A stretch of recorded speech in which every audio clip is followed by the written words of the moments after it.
Hey everybody, Jonathan Bailor and April Perry back with another SANE Show. April, how you doing today? So great. I am standing up for the first time during a podcast. I've recorded hundreds of podcast episodes and I'm standing. It's pretty Standing. awesome. You inspired April, me. April is on her feet, ladies and gentlemen. I love it. Yes. Excited. All right, so I'm very excited about today's show, April, because it's actually a follow-up. The last show we recorded, we talked a lot about 80-20. We talked about, what is the right way to do SANE, to go all in, to not go all in. And there's a couple questions really related to that. And I really just want to focus on this. At the core of a lot of these questions is this concept of like this, I'm trying this, I'm trying to be healthy, and it's not making me happy. Right. Like it's like I'm doing this and like I'm not enjoying it. Why would I try to do something that's healthy if being healthy isn't actually making me happy? Like, have you ever heard anyone say anything like that? Have you been in my house? Do you have any idea what is going on in my house? Yes, absolutely. Okay. For example, I used to show my love to my family by making tons of treats and breads using white flour. I would buy white flour by the 25-pound bag, and I would go through it quickly and have to replenish all the time. So I would go to Costco, Sam's Club. I am loading up with huge bags of sugar and white flour. That's what I did. And I didn't see anything wrong with it. I just thought, well, that's what everyone else is doing. Why not? And now that we have switched our diet, a lot of my family members are saying, hey, what about all that joy we used to experience with all the food? Or, we went to the movies as a family last week and the kids are like, did you bring any candy, or are you buying any candy? Like, of course not. So we didn't eat any candy in the movies. And, it was fine. But yes, there are definite parts like when you are not living a life that is normal, that is full of sugar, a lot of times that source of happiness that other people used to receive from sugar, that you used to receive from sugar, isn't there anymore. And you have to figure out, well, what am I doing now? Do I want to be happy or do I want to be healthy? And that's tough. It's very tough. And it's very tough that we, like, the even tougher thing, I think, is that we live in a culture and in a world that positions us to have to ask this question of, do I want to be happy or do I want to be healthy? Because at the end of the day, those cannot be mutually exclusive questions. Like or the human race would just die off, right? Right, absolutely, and that's absolutely true. If the single one characteristic of any species is that it is designed or engineered or evolved, whatever your belief system is, to not die. And when we say you're healthy, all we're saying is that you are not on the road to dying prematurely. And if that is like makes you sad, like we need to pop up a level and say, like, what's going on here? And I think the macro thing, we sometimes treat healthy eating as somehow different from other areas of life. Now, let me give you a concrete example.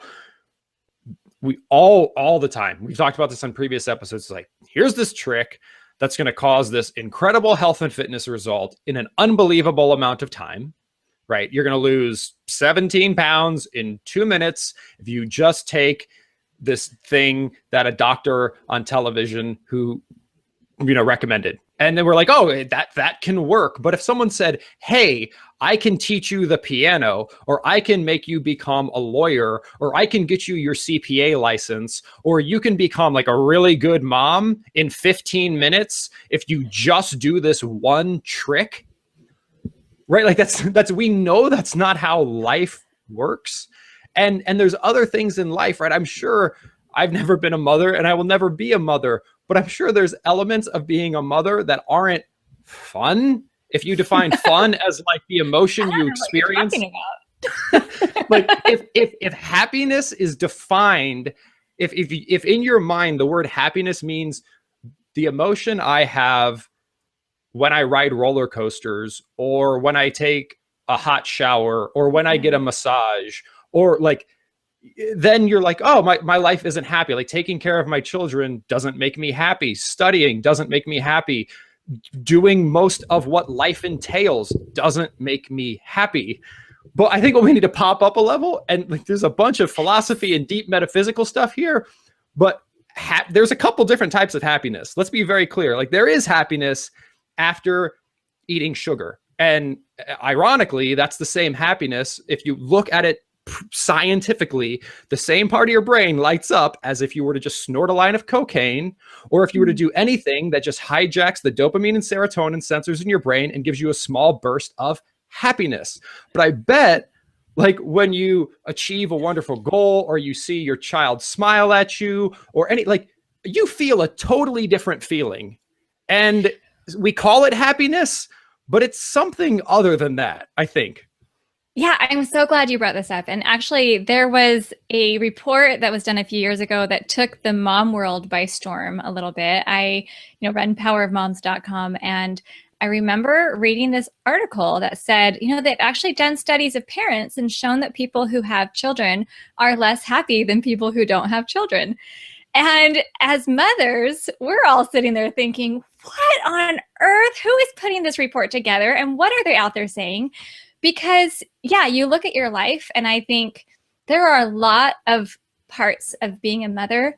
There are many parts of being a mother that are not exhilarating. I mean, my children get the stomach flu sometimes. They came to me in the morning. My two boys were totally playing out in the water yesterday, got soaking wet. They both brought their tennis shoes in, soaking wet, put them in the dryer. Both of them came up to me this morning and said, Mom, our shoes aren't fitting right, and they're all weird, and the insoles are coming out. And I'm sitting here staring into my two sons' gross tennis shoes thinking, this is not how I wanted to start my day. That was not something happy. However, if you were to ask me, does parenthood, does motherhood bring you joy? Absolutely. Oh my goodness. But you have to look at the whole picture. You aren't just looking at the one component. And I think this is where you're going, which I'm so excited about, is it's the same thing to me with health. There are so many times where, yes, it takes time and effort to blend my green smoothies, to chop vegetables, to think deliberately about what we're going to have for dinner, to make sure that I'm preparing meals that are healthy for the whole family. But when I see my 15-year-old daughter fitting into size 0 pants, and her body is naturally slender, and she's confident and happy rather than being 25 pounds overweight like she was last year, oh my goodness, hello, I will do anything to provide that for her in a healthy and safe way. And this gets, excuse me, so deep, April, because if you think about what what is marketed to us as happiness, and what you and I and our savvy listeners know brings them joy. I love that distinction of this sort of, let's say there's ephemeral happiness, like they say, oh, that was fun, and then it goes away. And then there is lasting joy. Two very different things, right? So what you generally hear about on television, and what food advertisers bring to you, and what sugar peddlers and drug dealers offer you, and also, I mean, basically anything that makes someone's life go off the deep end and turn out terrible is too much of that short-term ephemeral happiness. So if we say, right, well, being healthy doesn't make me happy, you're trading short-term ephemeral happiness that will make you, I promise, it will make you sadder in the long term, right? Yeah. Taking heroin will make you feel better in the next 5 minutes. You will feel fabulous. There's no way it can't. That's what it does. But it will kill you in the long term. Yeah. So it's like, how can we help empower ourselves to say, just because I don't have those little bursts, like you said, I'm a mother, I'm doing something more meaningful, I'm doing something bigger, I'm part of something that's deeper, and getting our lasting joy from that. So I love what you referred to as cold state decision-making versus hot state decision-making, because we need to make decisions in a cold state when we're not emotional, when we're not just starving, waiting for something to eat, right? Something like that.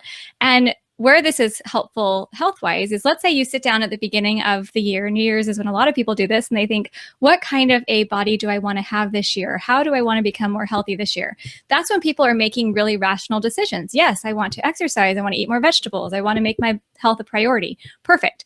And so part of it is reconnecting with those goals on a daily basis. I mean, I have to review those goals of what I want to become every single day. I want my business to thrive. I want my family to thrive. I want to have an awesome marriage. I want to be able to have a healthy body. I mean, not in that order. I kind of threw them all out. But I am just being able to connect with my highest priorities every day, the priorities I decided upon when I was in a logical state. That's really, really important. The other side of it is we need to make it easier to be happy in the process of pursuing these really crucial and important goals. For example, that's the work that I've been doing for families at Learn to Become. Is it's all about strategies that make it easier to be a great parent. There are so many parents who are up all night, who have kids who don't obey, who have no organization in their home. They have nothing, no systems in place to make their homes function. And then they're wondering why they're miserable. And you're thinking, well, of course you're miserable. You've got chaos all over your house. But if you can put some strategies in place to get organized, to help everyone understand their routines, to really work together collaboratively, all of a sudden you're feeling amazing joy out of your family life, which otherwise could be completely chaotic. And building off that, April, there's two paths, and this is, I think, a really key distinction that's going to help our listeners. There's two paths that I can guarantee you will not lead you to lasting joy. One is a constant focus on short-term happiness. I think we know that, right? Go look at any addict, right? There's a constant focus on short-term happiness does not turn into something positive. Okay, so a constant focus on short-term happiness will make you sad long-term. Now, the other thing, and this is really where the two worlds intersect, is giving up short-term happiness, doing something that will not actually bring you long-term joy and fulfillment, aka starvation dieting would be a perfect example. When you starvation diet, you are giving up short-term happiness, and that's not fun. No one's arguing that that's not fun. That isn't fun. But what's really not fun is giving up short-term happiness and then feeling miserable long-term, right? So we really want to avoid that too. We want to avoid giving up short-term happiness and not getting any benefit for it. Like, investing your money is great if you make the right investments, right? It'd probably be better to spend your money on cars and planes and trips versus putting it in a stock that's going to just completely deteriorate and not make you any money. But now we have science, we have proof, we can say, right? In the past, you said, oh, I'm just going to eat fewer calories. I'm going to give up short-term happiness. And it made you miserable long-term. And that's baggage. It's not your fault. But this isn't that. This isn't the same as that. This is like what you're talking about with parenthood. It's proven. It's human nature. When you feed your body with more of that which makes it thrive, yes, in the short term, right now, there might be a little bit of a reduction in that animalistic type pleasure, but fact, long term, you will feel more joy. Do you think that's fair? I think that's more than fair. I think that's wonderful. And I think it relates to the basic principles that I'm trying to teach my children. It's the basic principles that I live by. I mean, we were just having a conversation the other morning with my kids about choice and, saying, yeah, everyone has choices. Everyone gets to choose whether they want to choose goodness or whether they want to choose things that are bad for them. And I went through and talked to them about specific scenarios. I said, do you know that there are some mothers who leave their families? There are some mothers who say, you know what? I've had it. The kids are crazy. The house is a mess. My marriage is stressful. I'm done. And the mothers just walk out and leave. I even read an article one time about a mother who said, I'm a better mom if I just Skype my kids once a week for 20 minutes and I don't have to be there for every day. And so I shared this with the kids and said, what do you think about that? It'd be a lot easier for her not to have to be in the middle of family life. But is that a good choice? Is that going to help her? Is it going to help her children? And, my kids are naturally like, of course not, Mom. We don't want you to leave us. And, yes, we're sorry that we're fighting or whatever, and I don't, of course, never threaten to leave them. But it's looking at the choices that we get to make every day. And when you are a committed parent, when you are committed in a marriage, when you're committed to making right choices, and those are promises that you make to yourself and often involving a higher power, those aren't things that you just go give up because you see this short-term happiness, quote, happiness that is available to you. I mean, of course, everyone has, their own values and has to apply this to their own lives and what matters to them. But I think far too few people sit down and actually identify their values and then look at their lives to see if they are living according to those values. And when you just take a few moments to do that, then whether it involves changing what you're eating, buying less sugar, spending more time with your kids, even when they're whining or fighting, those decisions are getting you where you want to be long term. And I feel so grateful now, after being married for 17 years and having 4 kids, that I can look back on the last 17 years and see how every single choice I've made every day to keep going, to keep working, to keep trying has brought beautiful results in my family. And especially going sane, I can say it's been over a year now that I've been eating completely sane, like 99% sane.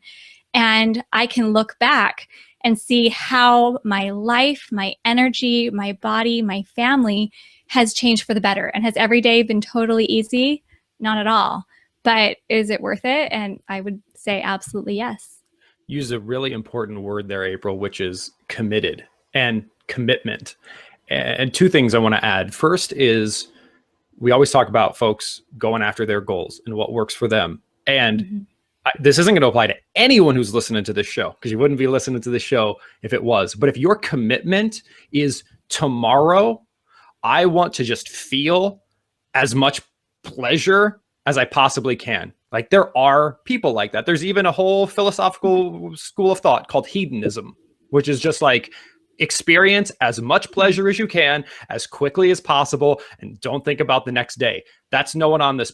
There's no one listening to this, but if that is your commitment, then that's your commitment. But let's talk about the word commitment, because there's another word that's used a lot when it comes to eating healthfully, and that's like cheat days.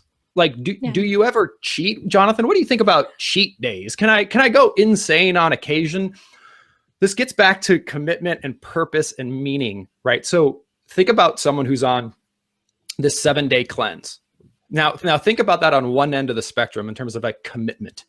And then think of someone who's a vegan or kosher or halal or any deeper meaning dietary lifestyle, right? So someone who's on a 7-day cleanse, if you ask them, are you going to cheat? That is a logical question for them. Will you finish the cleanse? I don't know. Would you even ask a vegetarian, like, hey, do you ever feel the need to cheat and just like eat bacon occasionally? Right? Or someone who's kosher. Yeah. It's not even a valid question, because the people, when you make that deeper commitment, right? Like, is it okay to cheat on your spouse occasionally? Well, some people say yes. Yeah, I mean, you have to decide what you're committed to doing. Yeah, absolutely. What are you committed to doing? So that, I think that's the key thing with sanity. All we're trying to say is, if you have a commitment to, I want to get the best results for the effort that I put in, like, that's what sanity can offer you. Sanity can offer you the best results for the effort you're willing to put in. Is it okay to cheat?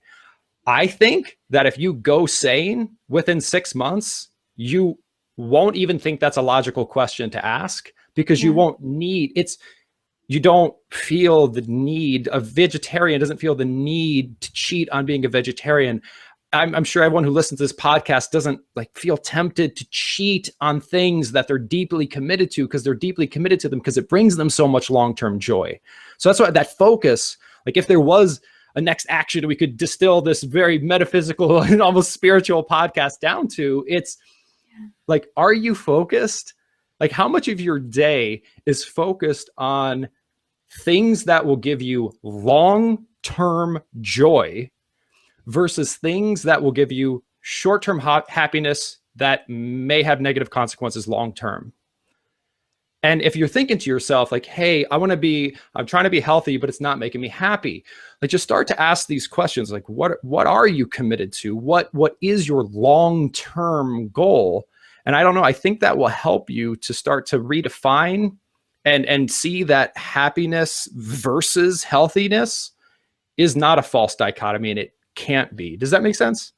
Yeah, absolutely. And I think once we start to identify what the next action is to take, I think it's honestly making a list of your commitments and deciding what am I committed to doing. Now, am I saying everyone out there should have the exact same priorities that you do or that I do? I mean, no, of course not. Everyone's going to have their own opinions. That's clear out there. You just go on social media and post anything that you believe in. You'll find, thousands of millions of people who will disagree with you. And that's just how the world goes. But what I love is that we have this ability to sit down and to be able to make our choices. And I have a series of choices that I made, some of them very early on as a child. Never doing drugs, for example, was a choice I made way early on. I don't even think about it. It's not even an idea to me. Being completely loyal to my husband is another one. Like, I've told God I would die before I would cheat on him. I just care about him so deeply, and I want our family to be strong forever. And so as I've made specific decisions, and I'm not apologizing for them, I'm really happy. They bring me joy long term. It's just that phrase long term that I think we need to remember. And that's why I'm so committed to SANE, because it's something I can maintain long term. To be able to say I've been SANE for a whole year and not ever had to take a break, or, I have to go on some cheat days, or I gotta, go switch things up a bit because SANE is getting old and boring. No, I'm learning new recipes. I'm learning new ways to make my smoothies. I'm learning new ways to help my family. It's pretty amazing what's happening. Do I still have a long way to go, and am I still progressing? Yeah, absolutely. But it's looking at the long term and making that the way you run your life. And then you can't help but thrive personally, professionally, in your physical development, your financial development, in every area of your life. SANE starts to make a huge difference. And that long-term focus, again, I love that you tied this back to your spouse, Eric, who I've had the pleasure to meet. He's a great person. He's so cute. He's a great dude. Is like, when you find the right person to spend your life with, right? Like that, it's worth the short-term sacrifices, because the long-term gain is there, because it's the right person. And if you find the right financial investment, right, like giving up some money now to invest it in the long term, makes sense because it's right and it will yield dividends. The challenge with health, like you said, is you've been given like 50 different things and none of them have ever worked. So the concept of giving up something short term for something long term when you've been lied to for so long is so hard. But that's what we're here to tell you, is that doesn't have to be the case anymore. If you want to do a little bit of short-term trade-off for long-term gain, you've got the science, you've got the common sense results in SANE eating that says, if you're ready to do this, if you're ready to make the long-term commitment, we can promise, it's just science, that you will achieve that long-term benefit, which I think is really exciting. I love that you just said that. And what just clicked to me is that we're often afraid to commit to something that we don't trust. I think that's what it comes down to. The reason why I have no problem announcing publicly that I will remain loyal to my husband is because I trust him. I trust that he's going to be there for me just like I'm going to be there for him. If I didn't trust him and thought he was going off, all over the place and he didn't want to be with our family anymore, I would feel hesitant about making that commitment because I wouldn't want to put myself out there. And I think that's what happens with SANE. Is a lot of people might read your book, or they might start listening to podcasts. They might think, oh, maybe I could go SANE. Maybe this is the solution. But they're so used to not being able to trust people, not being able to trust the advice out there, that they're afraid to commit. And so I just feel like part of my purpose, or part of my role, and why I'm here podcasting with you, is as someone outside the equation. I don't work for Jonathan. This isn't something that, he's just hiring me to tell you all how great SANE is. No, not at all. Like, I believe in this, and I believe that this is something everybody can trust. And so I tell all my friends and family, you can trust SANE. And I received the most beautiful compliment. It was a friend of mine who had been working with you and I a while ago as we were doing the SANE kind of focus group. And she posted on her Facebook page, said, hey, Jonathan and April have this new SANE Families program. I got to participate in their work. I think it's awesome. You should totally go check it out.